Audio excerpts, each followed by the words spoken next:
കേരളത്തിലെ NCP നേതാക്കൾക്കെതിരെ ഔദ്യോഗിക പക്ഷം നീക്കം തുടങ്ങി. മന്ത്രി AK ശശീന്ദ്രനോടും തോമസ് കെ തോമസിനോടും MLA സ്ഥാനം രാജിവെക്കാൻ വർക്കിംഗ് പ്രസിഡന്റ് പ്രഫുൽ പട്ടേൽ ആവശ്യപ്പെട്ടു. രാജിവെച്ചില്ലെങ്കിൽ അയോഗ്യരാക്കുമെന്നാണ് മുന്നറിയിപ്പ്. റഹീസ് റഷീദ് നമുക്കൊപ്പം ചേരുന്നു. റഹീസ് റഷീദ്, MLA സ്ഥാനം രാജിവെക്കുക എന്ന് പറഞ്ഞാൽ AK ശശീന്ദ്രൻ ഇപ്പോൾ മന്ത്രിയാണ്. ഇരുവരും ഇതിന് തയ്യാറാകുമോ അതോ മറ്റൊരു പാർട്ടിയായി മാറുമോ? നിലവിൽ തന്നെ AK ശശീന്ദ്രനും തോമസ് കെ തോമസും ശരത് പവാറിന്റെ നേതൃത്വത്തിലുള്ള NCP-S എന്ന പാർട്ടിയിലാണ് അവരുള്ളത്. ഇപ്പോൾ കത്തയച്ചിരിക്കുന്നത് NCP-യുടെ വർക്കിംഗ് പ്രസിഡന്റും കേന്ദ്ര അച്ചടക്ക സമിതി ചെയർമാനുമായ പ്രഫുൽ പട്ടേലാണ്.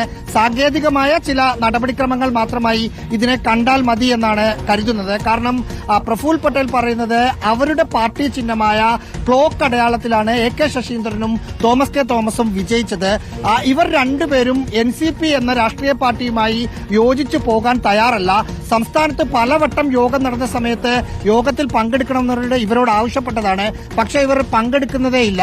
ഈ ഒരു സാഹചര്യത്തിൽ 6 വർഷത്തേക്ക് തോമസ് കെ തോമസിനെ പാർട്ടിയിലെ അച്ചടക്ക നടപടിയുടെ ഭാഗമായി സസ്പെൻഡ് ചെയ്തിട്ടുണ്ട് എന്നതാണ് 4-ാം തീയതി വന്ന കത്തിൽ പറയുന്നത്. ഈ കത്ത് കിട്ടി 6 ദിവസത്തിനകം MLA സ്ഥാനം രാജിവെച്ചില്ലെങ്കിൽ കൂറുമാറ്റ നിരോധന നിയമപ്രകാരം അച്ചടക്ക നടപടി തുടങ്ങും എന്നതാണ് ഈ കത്തിൽ പറയുന്നത്.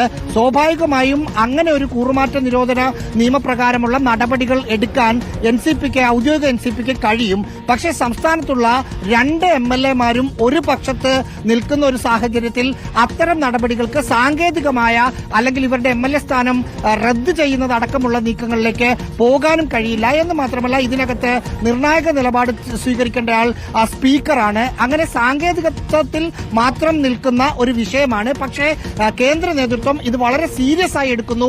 ഇതുവരെ അവർ ഈ തരത്തിലുള്ള നീക്കങ്ങളൊന്നും നടത്തിയിട്ടില്ല.